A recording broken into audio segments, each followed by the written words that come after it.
Awesome. Got it. It says it's live. Okay. One more minute, guys. Especially for people who are going to come back and see this recording, it'll be like quiet for some time. So awesome. We are here. Hello, everybody. I am Sudha Jamte, and we are here. We've been doing this almost, I think this is our round 3 on Mondays, 12 o'clock here in Silicon Valley for me, 3 o'clock East Coast, 9 p.m. Thank you for everybody who comes from Europe and India, where it's night. And we do this as a pre-class setup for our LiveLab classes that's coming up. So don't want to do too much explanation. I'm going to give it to Susanna Raj, who has amazing things to tell you today. So this is our pre-class for AI ethics, which is coming up. Our AI ethics class is coming up with 2 modules, Inclusive AI by Susanna Raj and Responsible AI by Renee Cummings. And so without further ado, let me pass it on to Susanna. For those of you who are going to come back and watch this recording later, you'll get a taste of Susanna's style of making us think and go change the world. She did that to me. And she's also going to tell us a little bit about what inclusive AI is, and we'll answer your questions. And hopefully she'll show something that's intriguing enough. Okay, you can take it away. Hi, hello everyone. I'm Susanna Raj. I'm a cognitive science AI ethics researcher. My background is in psychology. So I came from psychology into artificial intelligence by accident through actually affective computing, which I think is what we are going to be talking about, at least diving into a little bit in this class. Affective computing is affect recognition, that is emotion recognition in computers. And I mean, using computers to detect emotions in human beings. It's a new field, new in the sense it's only 20 years old, but it has taken off quite a bit in the last, I would say 5-6 years. And now in the last 2 years, I see it has picked up rapidly because AI is advancing in that area and everyone thinks we can detect emotions using AI. But I will talk about that later. I am mostly going to be talking about in this class on inclusive AI, which is basically teams and how team dynamics are and how teams have cognitive diversity and how that helps, in bringing about an AI product that is, now I wouldn't say not bias-free because human beings are not bias-free, but it will mitigate some of the biases because then you will have differences of opinion, differences in backgrounds and in communities and cultures and languages, and all of those shape us in how we think and how we process information.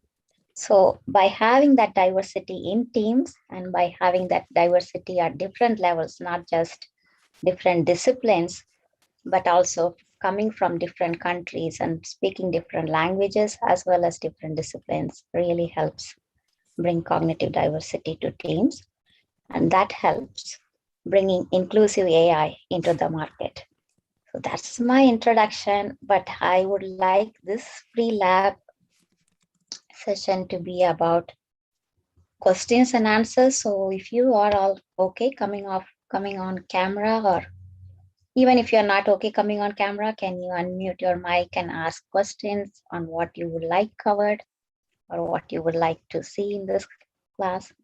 Can we do a round of introduction, at least I can recognize the 4 people, at least I'm seeing visibly on camera, if you're open, because when you say inclusive AI and AI ethics is such a broad topic, people come at it from various different angles. And Pat here has taken this class before and was asking, hey, is this a repeat of a previous class? And I said, no. Then she wants to know what is different. So Pat and Yash is building responsible AI in a large tech company. Hi, Yash. Hi. Hi. Hi. It's okay. It's okay. Good to see your face. Thank you. Uh, so I was just thinking when you told about inclusive AI and the responsible AI stuff, like if you can show some tools which will help us to gauge them. And so I just read this paper called Ethics as a Service, where people want to operationalize ethics, and they want to give it to large number of people.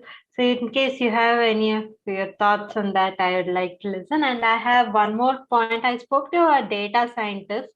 He's my professor, and he has been into data science for last 5 to 10 years.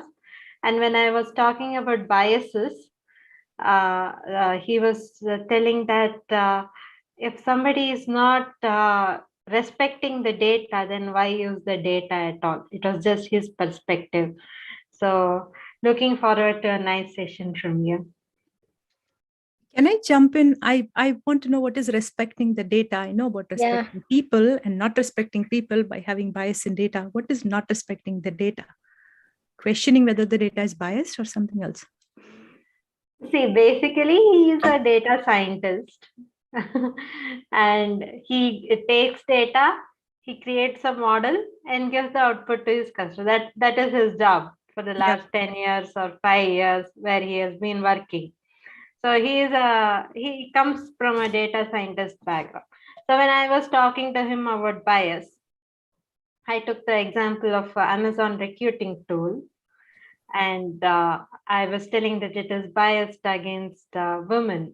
That's a famous example that ethics folks use. So it was suggesting more men when compared to women. So he was telling maybe men were more suitable. So it was doing that. And when he was giving the example of mechanical engineering here in our place, the number of girls who take mechanical engineering is very less. There'll be just 1 or 2 in the whole class. But if you see computer science, there'll be 50%. So he was saying if you're modeling some recommendation tool for telling which branch the person is suitable, and if it does not take this into account, if it does not respect the data, that is whatever the data is telling, then why use data at all? That was his perspective. Okay. So, Susanna, can I comment one thing and then I'll give it back? Yeah, sure. Go ahead. Okay. I wanted to make 2 points from what you were saying.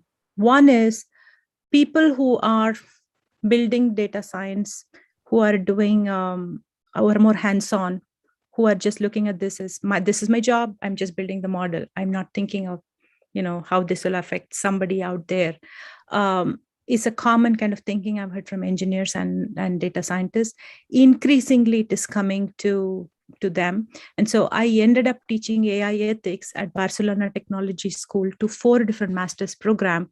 And what happened was I had to change my curriculum again and again and again, because the way you explain what is data ethics principles in terms of trust, transparency, and fairness, and bias comes under fairness, and why it matters or what somebody can do is very different and how it is being perceived by people. So I had to make a different content for the more hands-on person like your friend who's the data scientist, compared to somebody who was a UX designer who wanted to create human-computer interface. And then here is Susanna, who's a psychologist, who's coming into this world and shaking it up and saying, you're all building tech and you're all in your little silo saying, this is my role. But ultimately, you're going to serve a customer. You're taking agency from a different set of people. There is a right and wrong way to do this, and is driving conversations. And that is translated into more tools and the like. And the second minor point I just wanted to comment, and you need to take this back to your friend, is starting with the data and saying, hey, I want to listen to what the data says, is what I used to say as an analyst. I was in that silo and saying, I'm an analyst. My job is to give you insights. My job is not to talk ethics. And I would say, this is what the data is saying, and I'm not going to do something else. And I found that you can make data as an analytics person. I've done this as a live lesson session some other time during Weekly Wednesday. You give me any data, I can make you logically tell any truth you want to hear. And it is just a matter of interpreting it with certain biases, right?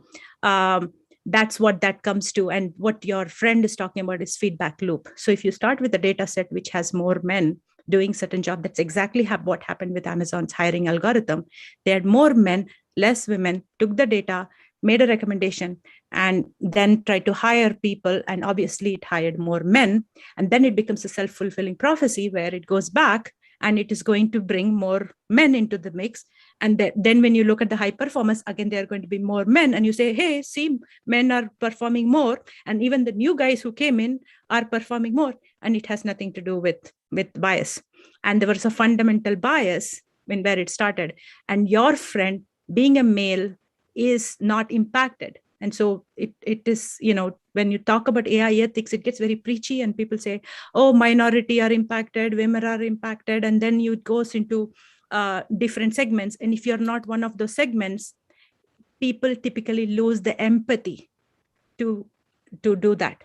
But I think there is so much power in all of us in taking agency away. And so that is why we want to not talk about, hey, is this about one segment and one kind of bias? But there are so many different kind of bias. So I'm going to pass it back to Susanna because I can't even give you how many that list is. And people like your friend who are just data scientists cannot feel like they're not impacted. I can take this offline, and if you tell me who the profile of this person, I can give you a use case and an AI that he is using where it is biased against him. Okay, I want to take this offline. Yeah. Thank you. Okay, back to you, Susanna.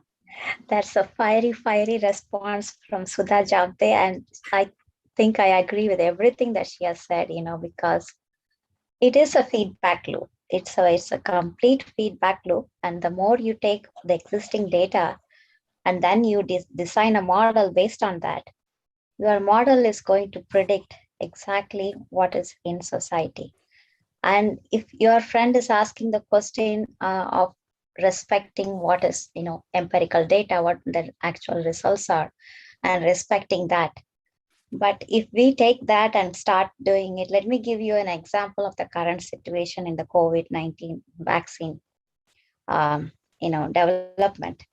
They could not, ask pregnant women and severely immune compromised people to come and actually take the trial shots. They couldn't do that.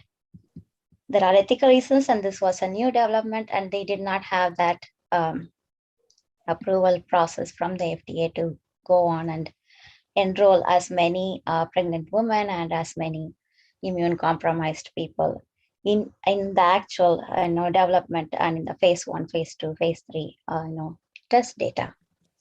So that's a population that was not even included. And right now we are actually in the actual deployment of the vaccines. They said that we have not tested it on them, so we don't know. And that is what respecting data actually means to me.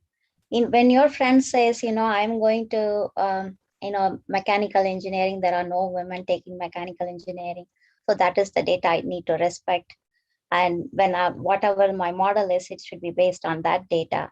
And he fails to actually come out and say that when these AI models are deployed, nobody knows what kind of data they were trained on, whether it was Amazon or hiring practices, or we don't know. And when the problem comes, when the accident actually happens, which is the impact, now they call it an accident, accidental negative impact or adverse impact, that they said that they have not predicted. But this is what happens when you come out and you have this unpredicted event happen of that algorithm actually being very biased against women and just saying only that we're hiring more men as part of the feedback loop. So where was the transparency? If you are a pregnant woman and if you are an immune compromised person, you know that you are not part of the data set when you went and took the vaccine shot. But do I know when I went to work for Amazon or when I went to work for any place where this algorithm is deployed? Do I know that? So is that respecting me? Is that respecting the data? So when data scientists talk about respecting the data, they are not being transparent. Transparency, that is why transparency is one of the principles of AI ethics. And we don't have that now. I hope that answered your question. Yes, that's really nice. Thank you. Pratima just joined us. So Pratima is new to this, and this is our pre-class for the inclusive AI class with Susanna Raj, who you're seeing on screen. So we were just asking people if they feel comfortable, they can chat or they can introduce themselves for context. We just got started with a question about taking existing data and just building what AI is possible, and why does it matter that we have to look at bias in the data for inclusion? So Pratima, if you feel comfortable, you can tell us a little bit on who you are or what you expect out of this, or you can jump in a conversation when you feel comfortable at a later time. That's totally fine. Of course. Hi. Hi, everyone. Thanks a lot, Sudha, for... You're off camera intentionally, right? Actually, I'm not camera ready, and that's why That's I all turned right. it off. That's okay. It was just way too quick. I just had a conversation with Sudha, and she said, "Oh, there is a session starting at 3 p.m." So I did not get a chance. I'm sorry. Next time, I will make sure that my camera is on. So I am an entrepreneur, and my latest company is called Zequality, Zequality, and it focuses on diversity, equity, and inclusion in the corporate space. And we have a platform, we have services to ensure that all the corporations meet their DEI objectives. So I actually reached out to Sudha when I saw one of her videos about AI, and I don't have an engineering background. I'm a CPA. I'm more of a business person. So I would like to know how I could use AI to enhance our platform, to identify biases, because the whole idea is to make corporations a very inclusive space. And the 3 pillars of our platform is recruiting, retention, and professional development of minority professionals. So I think, and you can find a lot more. There's a research paper, there's a lot of other information on our website. So I hope that gives you a fair picture of what I'm looking for. And I'm looking forward to this. Thank you, Pratima. So diversity and inclusion is one of the topics that shows up broadly, right? We have another module on AI ethics class called Responsible AI, which is focused on diversity, inclusion, and specifically on racial justice. So if you're thinking about minorities as race and inclusive of hiring enough Black people in the mix, then that would also be interesting for you to check. So Susanna, when we are talking about bias, can you just set the frame on what is bias? Biased, actually, each of us make a soft interpretation of what is biased, but can you tell us, because you have like many types of bias. Each time I talk to you, you have more on the details. And can you also take a step back and tell us how you got into this? Because you're a psychologist, right? And you are the person most comfortable with data for looking at bias that I've seen. So can you give us a little bit more context on that? Yeah, of course. Yes, I wanted to study the humanities and social sciences. So there is, I think at my college, university, there are like 240 majors or something. And I couldn't pick one because I was interested in all of them. And my advisor said, let's at least eliminate the ones that you don't want. So I eliminated engineering and computer science. I said, those 2, I don't want to go there. They are so linear in their thinking. So too structured, too logical, too, in my opinion, irrationally logical. So, and I said, I don't want to be like them. I don't want to come and learn this and then in 4 years time become somebody like that. So I said I will just, pick one from psychology, because psychology was always a passionate subject for me. And I put my emphasis on cognitive science, which is basically how you see, learn, think, feel, how you react to your environmental responses. So that's a study, that's a hard subject of psychology. So I studied that. And in my final year, I think there was an interesting internship somewhere in New Jersey, because that's what it said on my campus job board. It was somewhere in New Jersey. Now I'm from California, so going to New Jersey for the summer seemed like a good idea. And it said, come and analyze emotion diaries for a tech company. I was very intrigued by that. What is a tech company doing with emotion diaries? And the fact that it was in New Jersey. That's all. Those are the three things that made me apply for it. Unfortunately, it turned out to be not in New Jersey. It was a few blocks from where I lived. It was at Intel, and it was an affective computing lab that was working on the most innovative fields in AI, artificial intelligence, and trying to teach autonomous vehicles to learn human emotions. So it was very interesting, very new. I never imagined in my life that I would work in a tech company or work with engineers. Everything I did not want to do, I did. So it was very, very, but I kept an open mind. I thought, let's see what these guys are doing with emotions. And as I imagined, they were a little bit clueless about emotions and psychological aspect of it. But that's why they hired me. They wanted me to come and consult them and train them about the lack of knowledge or the lack of insights that they didn't have. So that's how I started my career. I worked at Intel for 2 years, and then from there, I wrote a research paper on the emotion theories and how flawed emotion theories are. And it's a whole, Pandora of, stuff that I did for another year after leaving Intel. But then I went and worked at Amazon for a short period of time with the Alexa speech team. They were training on NLP, right? And training data collection on language.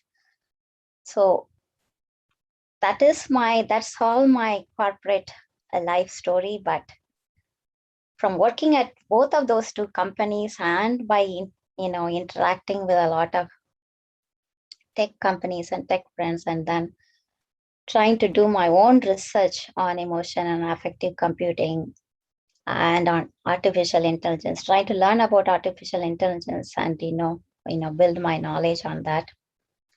I saw something in the last 5 years of my work experience that wasn't really sitting well with me. It was always at the back of my mind, but then it came to the forefront of my mind while working at my last company.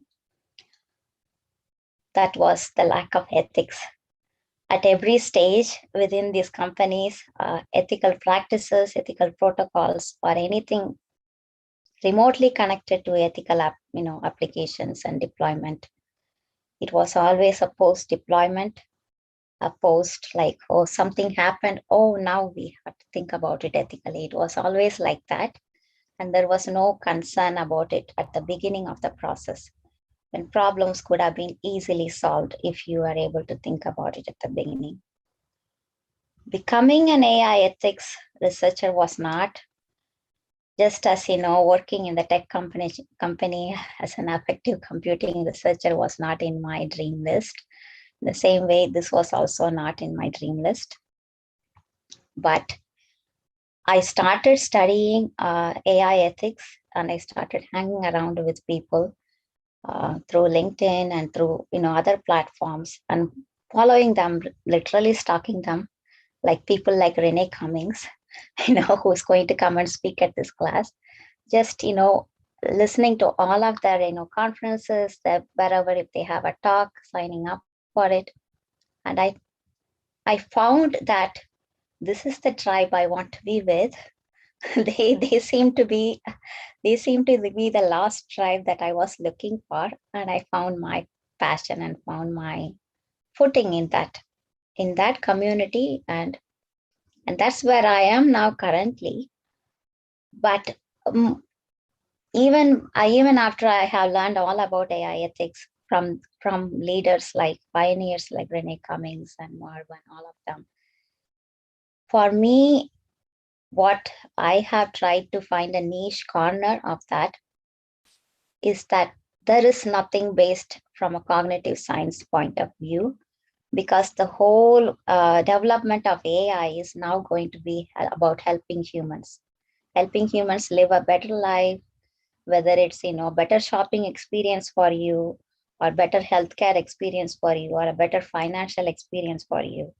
It's all about understanding the human being and making this a technology that works for them. And what is lost in that conversation is we are now, as AI ethicists, either attacking companies from the outside or trying to attack companies from the inside. It doesn't work out unless we have a holistic approach of talking about it from all angles, from all pain points. And just as Ash, brought up her friend, the data scientist, who was now looking at it from a data science perspective only, and he's thinking I should follow the data. No matter where it leads me, I should follow the data. To make someone understand why you should not follow the data wherever it leads you, but actually follow why this data was even generated by in the first place, who generated it, who funded it. Because if you follow the money, then who funded it will actually be the kind of data that the person was looking to find. So instead of following the data, you should follow the money that funds the data. You should follow the people that are working in that data. There are like different avenues you should follow, and not always look at it from an antagonistic point of view, but to see that it is, as humans, we are biased, but not all of our biases are, helping us live in an unhealthy way.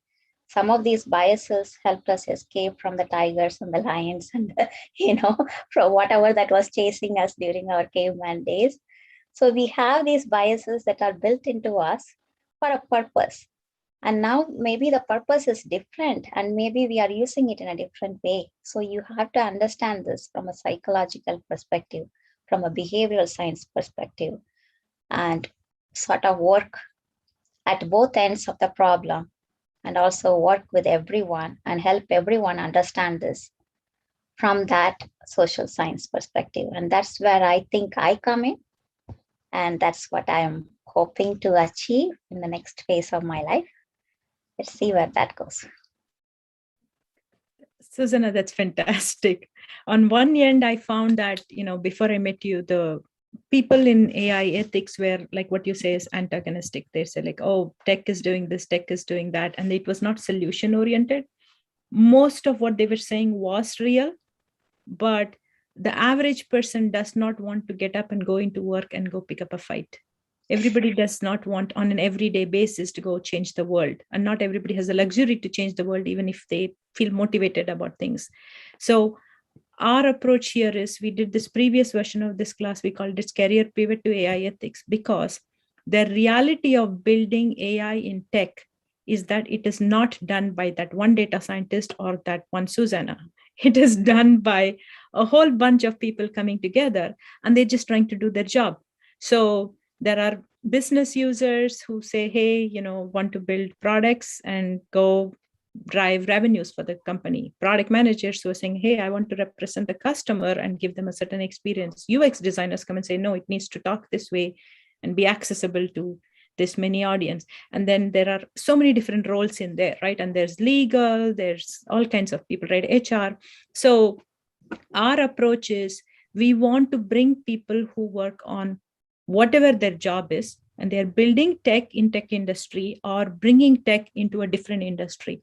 So I like this example. I want to go back to this HR hiring example that we started with when you said affective computing and AI.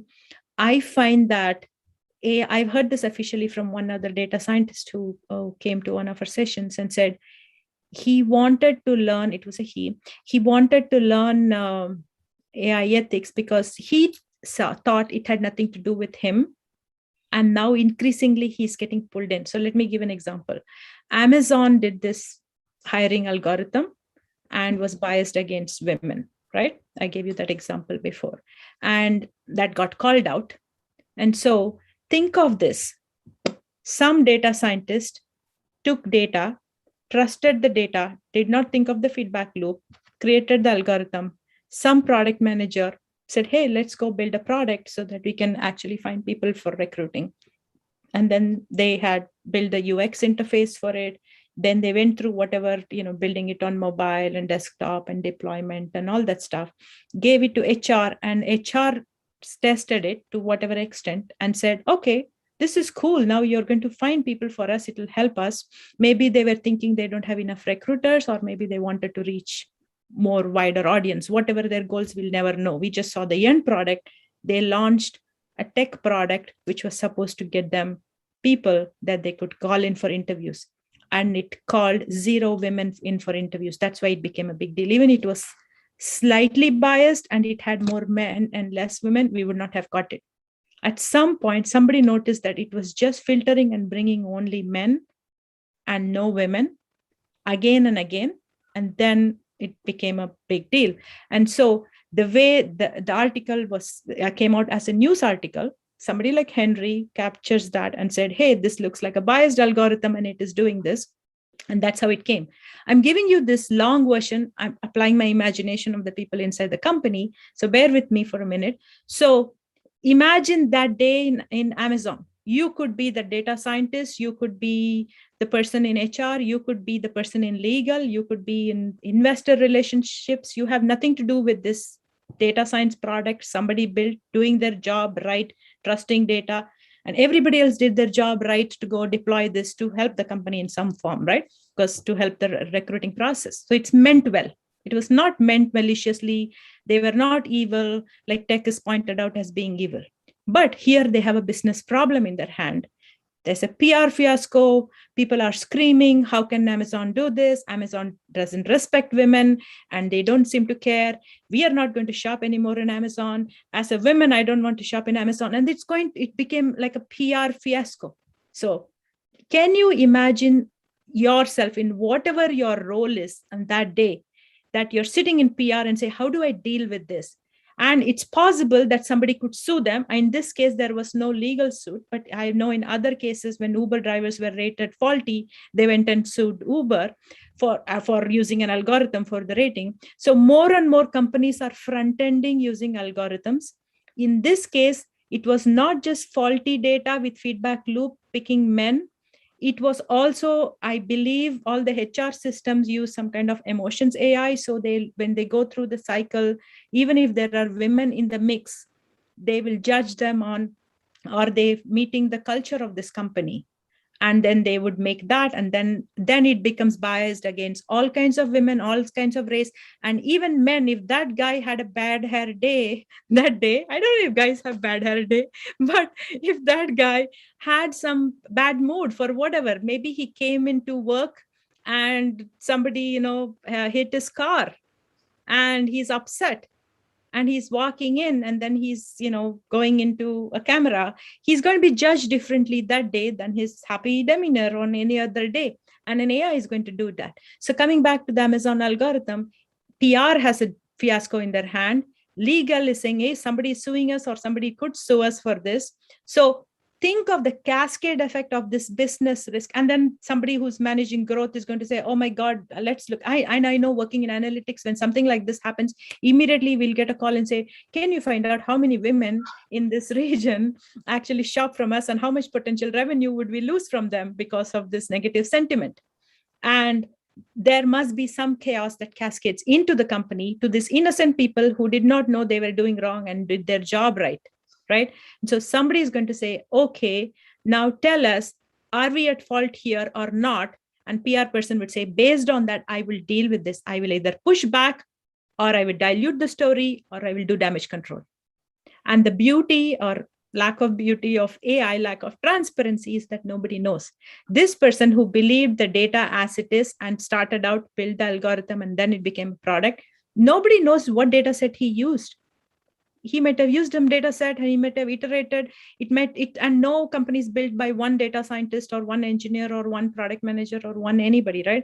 So somebody might have started and they're gone. Maybe that person maliciously hated women, was misogynist, and removed women data because he had a breakup that day. What if it did? There's no way to prove that, because the next guy comes and says, or the next girl comes and says, I'm a data scientist, I'm just going to build on this. And now they have a lawsuit in hand or a business risk that women will, stop using their product, and more things, bad things happen. And if less women are going to work in the company, if not even shopping, I'm sure anybody else who's considering applying is going to say, I don't know, they are not women friendly. I don't know if I have an offer from Amazon versus somebody else. Should I go here or there? So it's going to have a long-term impact, which is all lost. And more AI are trying to find that impact, trying to get all that information, right? So there is a business risk. And that is one lesson that I want everybody to understand. If they are thinking of inclusion and diversity, you don't need to be the person thinking of good karma with all that you're doing. You're doing this because you want to protect your business or wherever you're involved from business risk. And second thing is, you're just doing your job, and somebody's going to come after you and say, tell me if this is transparent. Why did you not test this? And as a product manager, could you have tested this and compared with something else? At what point did it become like transparent? I would do that. I can be mean at work, I'm just saying. But people would do that across the cascade of effect. So back to you, Susanna, that, when you're thinking of people should build inclusive AI and bias, what is the starting point? Do they need to understand all this 56 kind of bias? Do you have something as a starting point? How do you recommend we go about this? Oh, in terms of building an inclusive AI team? Yeah. I think the starting point is, if you are, whatever the product you're developing, you must have somebody working there who, at least remotely from a peripheral level, shares that lived experience of where the product is going to reach. So whatever the product you're building, you must have people who share that lived experience, either as a consultant or a subject matter expert in the room from the day you conceive the idea. So if you haven't done that, that's like a failure number one. The second stage where you can actually build cognitive diversity and build an inclusive AI product for society is to have people from different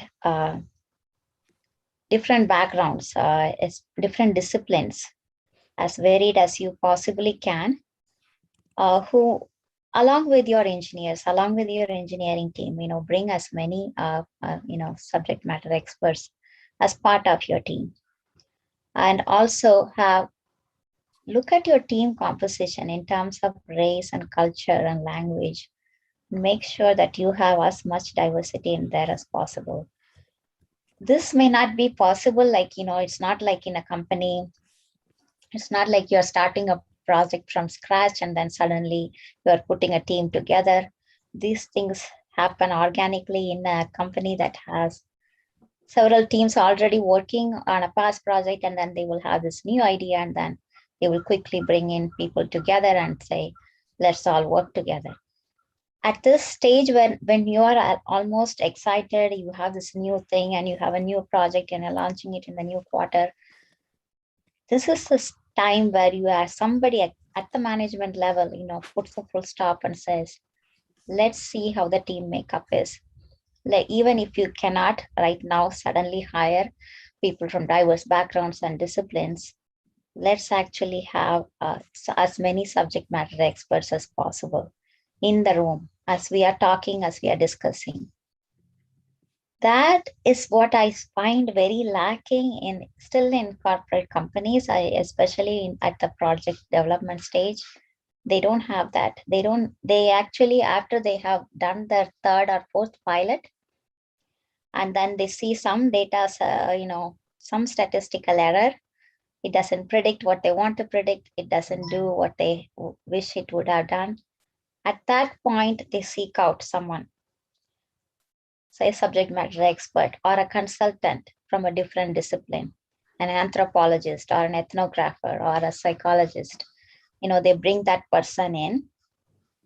After some money has gone down the drain, that is when suddenly there is okay, let's ask why this is happening, and let's bring somebody and see, maybe they know something. And that's actually how I came in.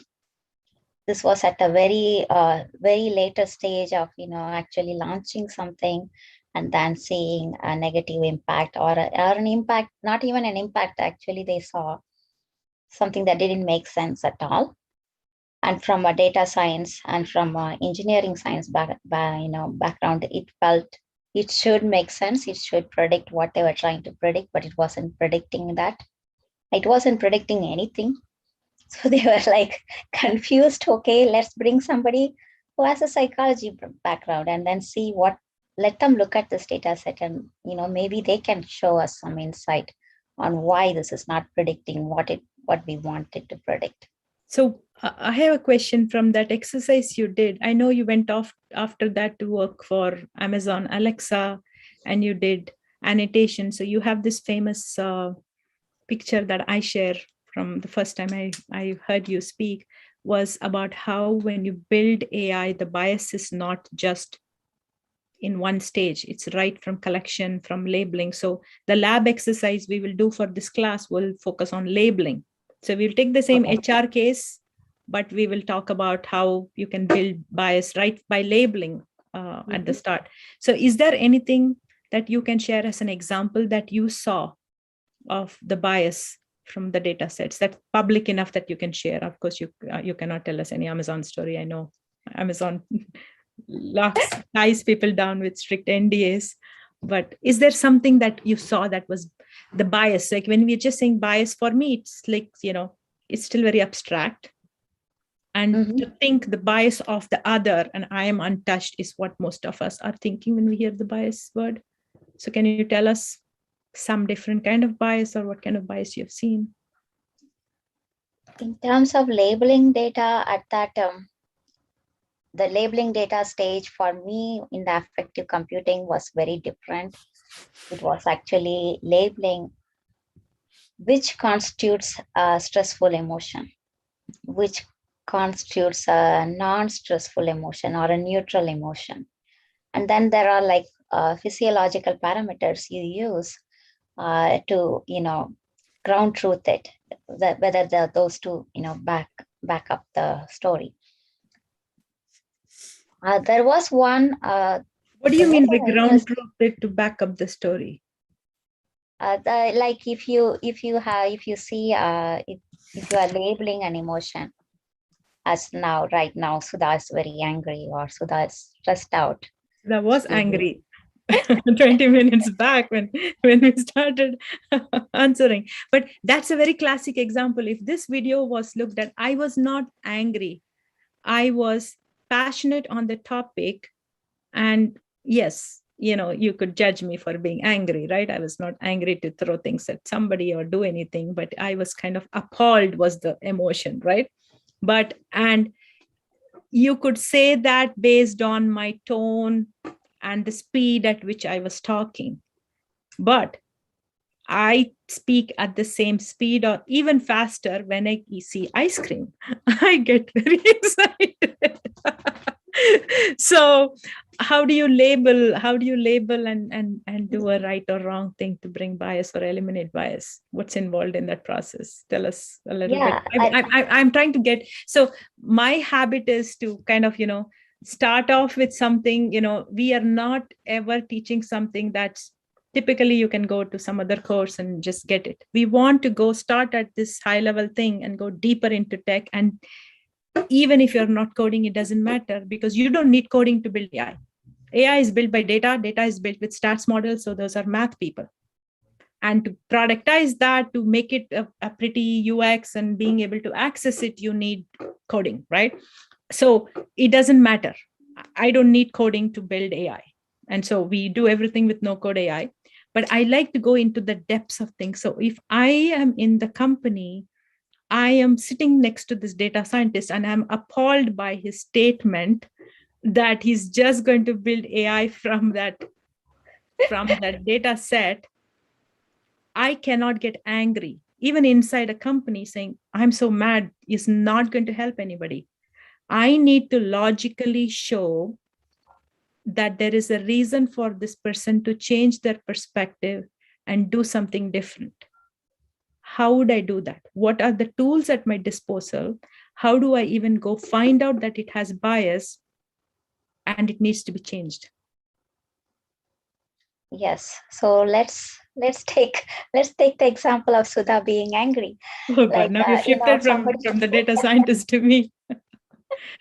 If somebody joins in and then like they don't know the context of what Ash asked before, the story about the data scientist and what he said, and then how Sudha was responding. They just come in the middle and they catch Sudha in a high pitch, going off and then just talking about the feedback loop and why we should not follow the data and all of that.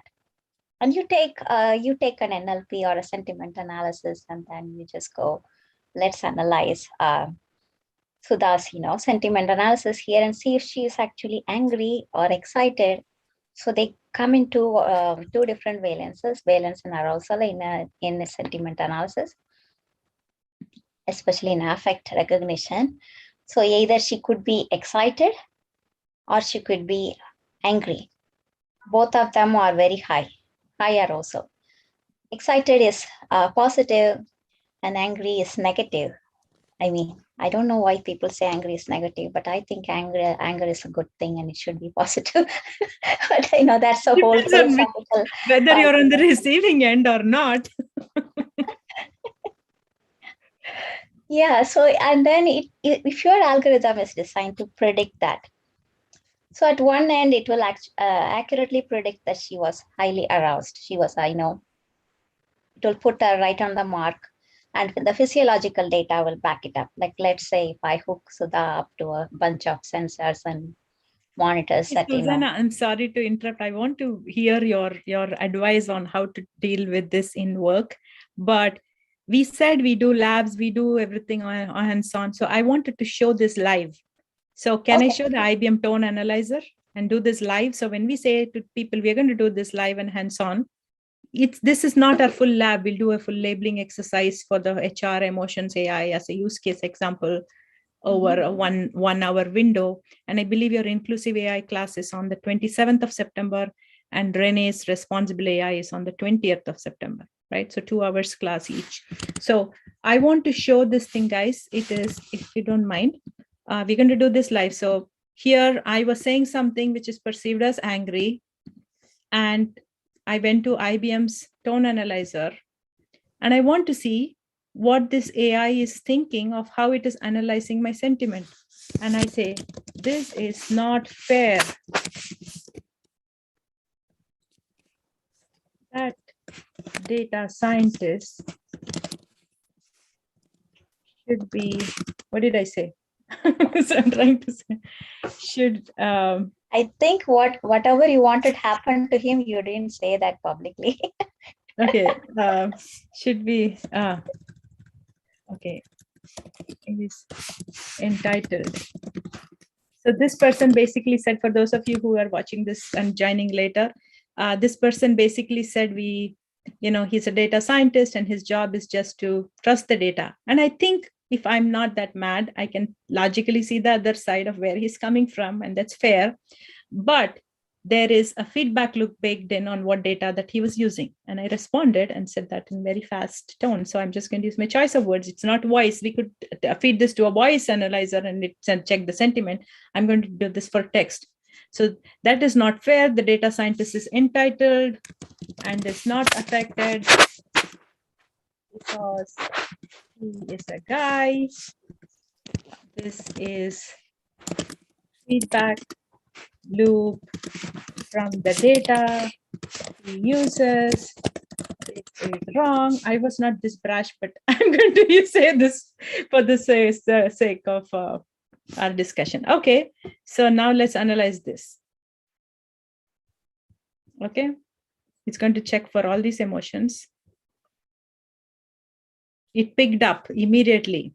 Okay, and it said, this is wrong. Anger invoked due to injustice, conflict, humiliation, blah, blah, blah. If this anger is active, the individual attacks the target verbally or physically. If it is passive, the person silently sulks and feels tension and hostility. And they have broken it down into 3 ranges. If it is less than 0.5 or 0.5 to 75, or higher than 75% accuracy, it is strong, right? Let's see if there is joy. They're saying joy or happiness. The data scientist is entitled. This is not. Here is an AI, which is actually saying the person is entitled and is not affected because he's a guy. I was actually being passive aggressive in that statement, but it's interpreted as joy. And again, this is wrong could also mean, sadness. So this is an AI that can do natural language processing. For some of you who were saying, hey, when I come and take AI, should I learn natural language processing? And that's the hottest growing area of AI, where you can do sentiment analysis, which is what I showed. Or people tend to take all the documents from customer interactions or from knowledge management inside the company and then do this kind of tone analyzer is what I did. You could actually make sense of it and build amazing products. So we have this NLP LiveLab from Sam Wigglesworth. That would be an interesting project. So back to you. So we did a tool. So if somebody was, so you were saying, that sounds angry here. So if I'm sitting in a meeting and they're going to bucketize this emotions as anger or sadness or this or that, I could actually run a tone analyzer and say, you're wrong. This is what it is, right? And I could feed that.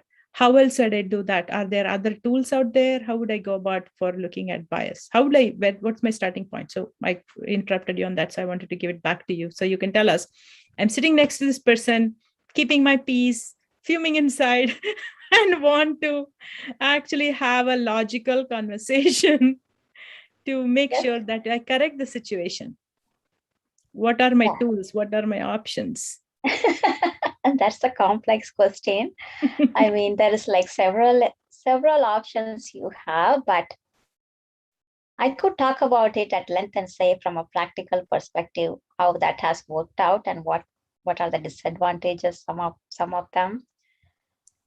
But it has to start with an environment that is, the data scientist and you should have at least shared a meal together and had some kind of camaraderie. Assume we are all right as colleagues, right? I don't think he's a misogynist in any way. He's just ignorant about feedback loops. That's all, right? That's my starting point. And I believe working in tech, I think most everybody I worked with are good people. In fact, many of the people who are working in tech and building these AI systems have reached out to me and said, hey, we want to do inclusive tech. What would we do? So there are tools like Fairness Analyzer that Yash showed us a couple of weeks back at Weekly Wed, which is a tool which will actually help look at a data set and tell you whether it is biased or not. Is it biased against women? Is it biased against Black people? Is it biased against white people? Is it biased against people with wearing hat? All kinds of things, right? But there are tools for this. Nowadays, the technology person, once they understand this and internalize that they have a responsibility, they go make a tool for it. So there's a bunch of them. So that's possible. So let's assume this person we are all right. But I believe he's wrong. And I need to prove it to him to drive change. Now what? Exactly. You have to like what you did here, you have showed a tone analyzer and then how that tone analyzer is actually picking up one of your negative statements as positive because of how it is worded, that you said he is entitled and that, whatever the sentence was, and then it picked it up as a joy based on I'm so joyful that he's entitled and he's a guy and he's not affected by this algorithm. Yeah, so there are like tools you can use in a conversation. I don't think we actually jump in, let me go to the tone analyzer and show how wrong you are. We don't do that. In a conversation, you have to actually give them examples of how this approaching the, follow the data, follow the numbers. The numbers don't lie. I was always told this, the numbers don't lie. And I said, numbers don't lie, but people do lie. And people are the ones, working with the numbers. So and I also have seen people who always say, okay, let's be logical. That's like saying you're being emotional, yes. Right? It's not saying it that way, but like, let's approach this logically, guys. I've seen that like a gazillion times, and I'm sure that I must have internalized so much. I must be saying that too. Let's approach this in a rational way. Let's reasonably think it through. When those things are said to a person, it means you're irrational. Whatever way you are thinking it through is not reasonable. So, there's an alternative way to interpret everything. And the person who is in that emotional state is going to interpret it only in that way. Whatever you are saying, they are going to, immediately interpret it as an attack on them. So that's being aware of all of these is one great tool that you can have. But the other great tool is to, when somebody says follow the data, I do it. I actually show them the data and then say here, so, if we follow the data, this is what will happen. If I follow the data and go down this path and then do what you have told me to do, then this is what will happen. But on the other hand, I will actually show them with data that, what they're saying is a wrong statement. But it requires a little bit of, taking a break, calming yourself down, and then, approaching them and then, trying to prove to them. Those are like behavioral tools you can use. Technological tools also you can use. If somebody is so data driven and that they know that they will only believe you if you use a tone analyzer from IBM and then put all your text in there and then show them that, that's also something you can do. Yeah, it's for me, the way I do it, or the way I did it, when I was facing the same question, like, the numbers don't lie, the data doesn't lie, and this is the emotion data we gathered, but it's not predicting, our model is not predicting the emotions as it should, whatever was the output that we wanted it to predict stress in a given situation, it wasn't predicted that. So I said, go look at your definition of stress first. Look at your definition of anger first, or whatever the emotion is that you're trying to, define and predict. You have to look at it, how you have constructed it. What is your construct? What is the definition, constructual definition that you have come up with? So by going back all the way to the beginning, I was able to find out there was another example also where somebody said you can predict confidence in how fast a person speaks without using okay, like any of those pauses or are those pause words. The more pause words and the more ahs and ums are there, this person is less confident, and the less those words and pauses are used, they are more confident. And this was their confidence metric. They were going to predict confidence levels using this. And I told this person, this is a very prominent scientist at a very prominent company which shall remain nameless. And this person was saying that this algorithm was so popular and they were very proud of having developed this. And I said, have you gone and listened to the Nobel Peace Prize or the Nobel Prize ceremony and the speeches given by the scientists there? And they were like, no, why? They're like, you go listen to the speeches. Some of them stumble and fall and they have never been in front of a crowd. They don't have the confidence to speak. And that's not their skill set. They are here to accept an award for Nobel Prize in their field. They are at the top of their field, yet their level or their ability to speak in front of a crowd, or maybe they don't know the language, whatever language the ceremony is held in, they are not confident in that. So there are like so many different elements of how you will judge confidence. By doing this, you are immediately going to adversely impact everyone who is a non-English speaker, because this algorithm was developed using English speaking data sets. And your confidence metric is going to predict every single person who cannot speak this language at a fluency as not confident. But they may have been very confident in the subject matter. They have been very confident in also the content that they are trying to deliver, but not actually in how they deliver it and how they speak the language. So your confidence algorithm is already a crappy one. But there was this demo done by Google CEO to show that you can use a Google assistant to call and Yes. and book an appointment at a restaurant, and Yeah.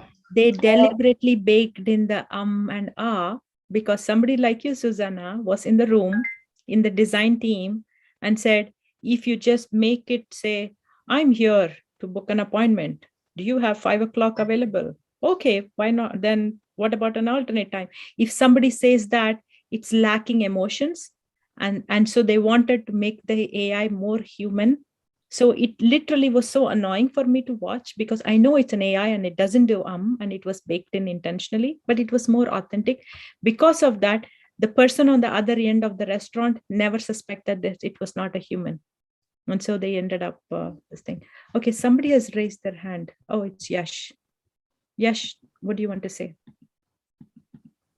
I just have one perspective. This is from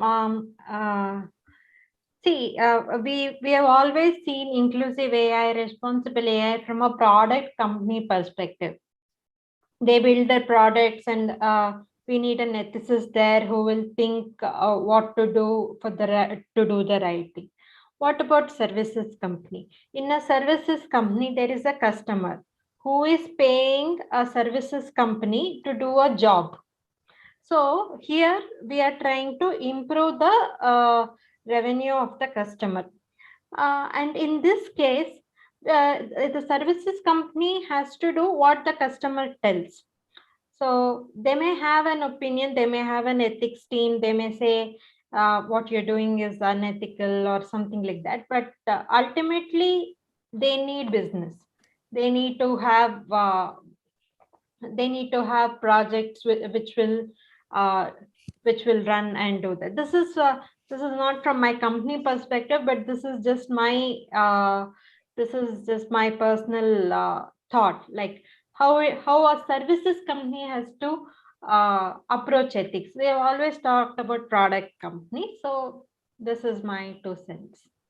That's what Diawin did, right? Like we had 2 masterclass. So if you take this class, we will actually give you the recording of Diawin's, where she works at Amazon AWS, and as part of a team, they go get other customers to use AWS. And as part of it, it could be a finance company using AWS and building a system. And if she finds that something is unethical in the usage, she told us how she goes about having a conversation, showing them, just like, definitely it's not going to be done the way I was saying, that's not okay and you're entitled, right? Definitely that tone is not going to work. But she was talking about how you act. They have a framework of thinking about this in Amazon, and how you interact with customers, how do you bake in the ethics and removing bias from data, and having inclusion right at the start. And Pat here made a comment on chat saying autistic and people with Asperger are very, very smart, but people might overlook them because of the social personality. So at the beginning, I heard Susanna say, anytime you start any project with AI, make sure that you have somebody who has the lived truth, not just that I think men should be included when women should be included, right? And you're this inclusive person, but that person who's been through that exercise is included. And women is not one whole bucket, right? There's multiple segments of women in there, right? So that could be a starting point. And you could have a framework of thinking about it on how will you have a conversation with the customers. That was Dia's point. How do you have a conversation so that it makes business sense? So if their goal is to increase revenues from these customers, and the customer is building a product to serve somebody, have a conversation to meet their goals. So if you start from what is their goal, and to show that doing things unethically or having bias left behind is going to impact their goal, then that is a way of having a conversation. So Dia obviously put it much more eloquently. So she will, her ranking in the tone analyzer is going to be way up than mine. But happy to share that recording. So we've gone past our time as always. So we started out saying this is a pre-class prep. Do you want to tell anything to people about who are thinking about this class? And I can give the link for sharing this about the class. Pat was asking people who have already attended the class last time, can they still be doing this? Should they be doing this? Is there anything different? Can you tell us what's different? That this whole class is about inclusive AI. The last one was a premiere into AI ethics and bias in data sets and bias in data collection. So we did a dive deep into that in the last class. This one is more into building inclusive AI systems, and how will you build an inclusive AI team, and what are the steps and processes involved in that, as well as taking a look at emotions AI, which I believe Sudha had put into the curriculum. Yeah. So I do have a lot to say about emotions AI and the theories behind emotions that are used in the artificial intelligence companies to develop emotions AI, and why AI Now Research Institute asked for a ban on this technology. And so we will be having a discussion on all of that. Okay. And Yash was reminding me, thank you, Yash. Yash was reminding me to tell people where the links are. Usually I talk about all my classes and then I forget to tell them how to get to them. So you could go to Business School of AI, and hold on for a minute. I'm going to walk you through. Okay, so I went to businessschoolofai.com, and then it shows the 4 classes that we have available. And this is the AI ethics one. So scroll down all the way to the bottom where you see what this is about. And it says 2 masterclass. And then you go here and it will tell you, here's the one from Renee Cummings and from Susanna, and gives her bio and everything. And then all of these links will tell you, you can either sign up only for Renee Cummings class at $250 or for Susanna's class, or you can sign for the whole class. So that's and the details of that are all here. Yeah. That's it. I can give you the link to this also here in the chat for people who just want to go look at that. And I would say, if you go to the actual course, you can actually look at the curriculum. And before I forget, I wanted to show one more thing.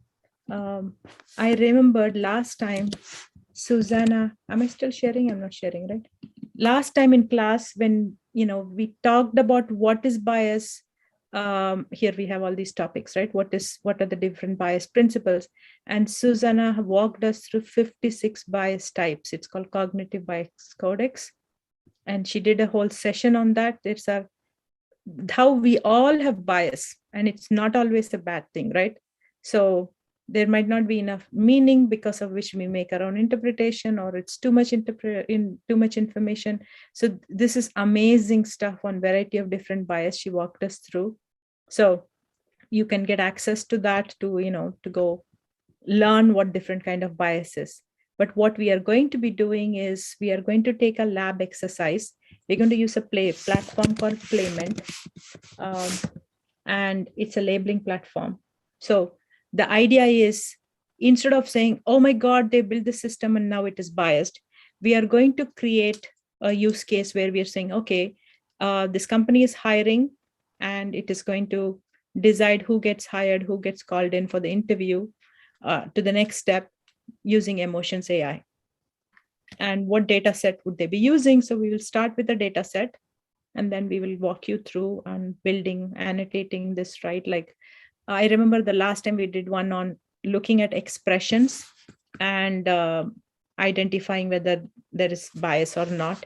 And one of the things Susanna did was she basically said, okay, if we as people can even recognize a family or friend even from the back of their head. So how do you define a face? When you say face and facial recognition, it's not just feed some pictures to the computer and it does it. And some cultures, they smile more from the face, and some people smile from their eyes. And I was thinking about Susanna's thing of, how do you define a face? And if they're just looking at the eyes and that's how they're identifying whether I'm happy or sad, that would be a different interpretation, and it changes by culture. And I was thinking about this. I think I tweeted about this with somebody yesterday, that when I wear a mask and go out, I'm a person who smiles with my face, with my mouth like open, right? Even at strangers, I get into trouble because I do that. But so I always think when I'm wearing a mask, now if I'm going, and I had another person tweet and said, now when I wear a mask, I realize that I'm not fake smiling and I don't need to do that as much. And my interpretation was, oh my God, when I'm smiling, people are not going to see that I'm smiling.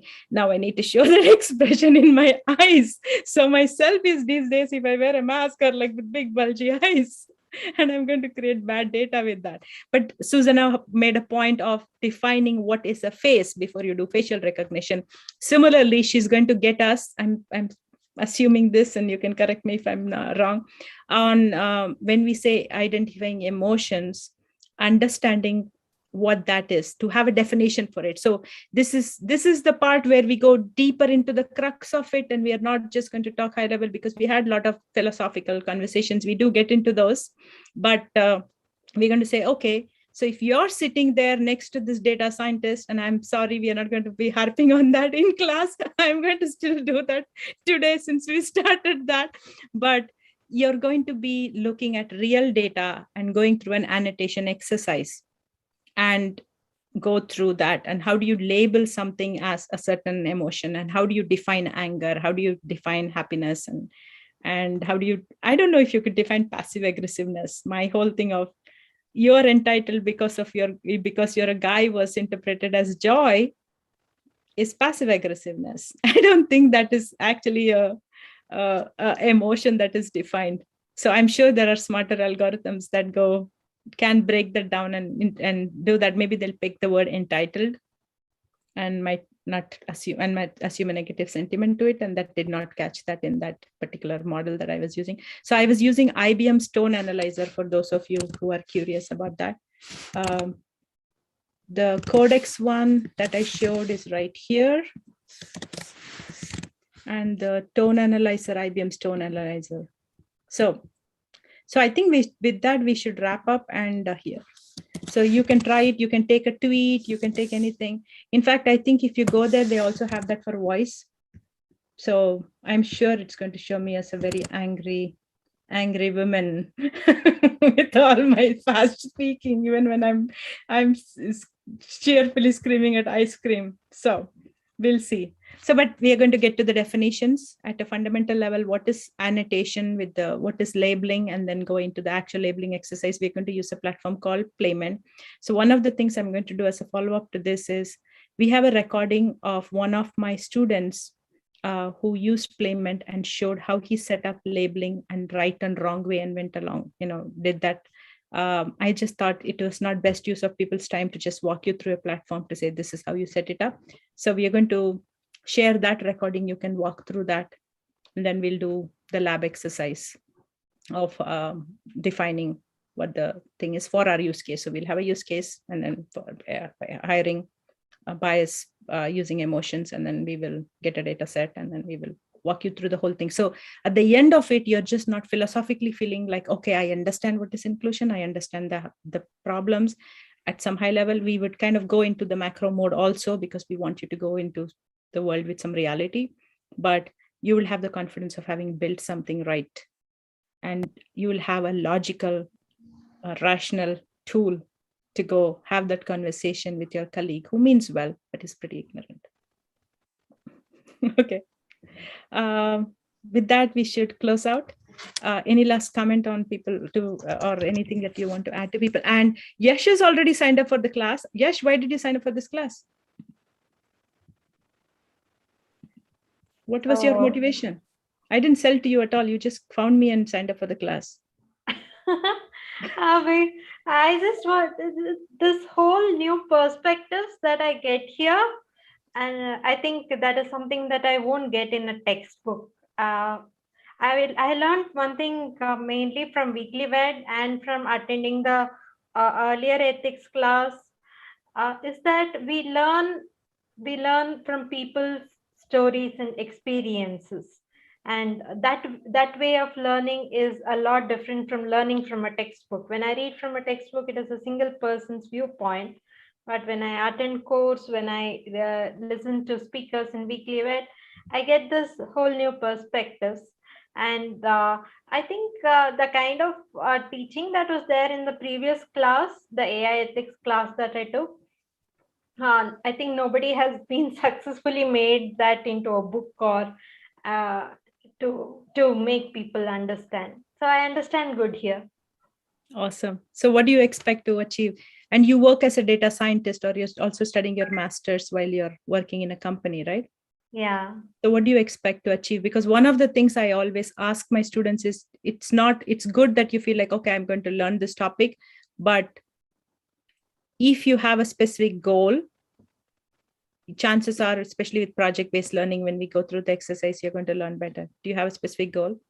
Otherwise, I'm going to insist you get one. Yes. And here I get to that pushy thing, and my tone analyzer is going to call me really mean now. So one is the research paper on fairness analyzer. I want to talk to people. I want to talk to my cohort, to my instructors, to see how fairness analyzers are there and research upon them, and to make a comparative study of them and write a research paper. That is one output that I want to have. The second is something that's just come today morning. I was seeing LinkedIn and code.org. I like code.org a lot because I teach coding to my kid using code.org. So over there, they had mentioned about Olivia, and she has a startup which does ethics as a service. So that name caught up, and then I Googled. There is actually a paper by Google called Ethics as a Service. How do you operationalize ethics? How do you get it from principles to practice? So that I just like that idea a lot, because from an Indian perspective, see here, do we really think about all that? We just want to make some money and just get on with the day. I'm not telling for the entire country, but do we actually think about all this ethics? Do we really think about this inclusion, responsible AI, and all of that? So those are points that I want to discuss with my cohort. Okay. And there are tools. One of the things I like in what you're doing is, because you are more hands-on and love Python, you're bringing bringing a different perspective, right? You're bringing the fairness analyzer. You volunteered to show that couples class back. So we're hoping we'll have a diverse set of people who would bring multiple perspectives, and will always be part of our class. We'll have the discussion. We'll always find time for the discussion, but we're going to have 2 hours focused where we're going to work through the case study, and then maybe we'll have more recording. I remember last time and Susanna thought she did that in 2 batches, and the first time she introduced us to AI bias, she felt like there's so much more to give and she had not covered it. She stayed up at midnight and did a whole lesson recording about to help us understand bias. That whole codex thing with 56 types of bias, I think that's something she gave us a a recording for us. And then we picked it up as a discussion the following session. So I look forward to Susanna speaking very fast, matching me in my tone. Yeah. Okay, awesome. We should wrap up, guys. Thank you so much. And if anybody is reading, watching this and coming back and, thinking about this, talk to us, because, we want to make sure that you join for the course that is right for you. And then, we want to be able to cheer for your success once you go off and do interesting things with this. So with that, I'm going to wrap up, stopping my recording here. And I'm going to stop the stream too. Okay. That's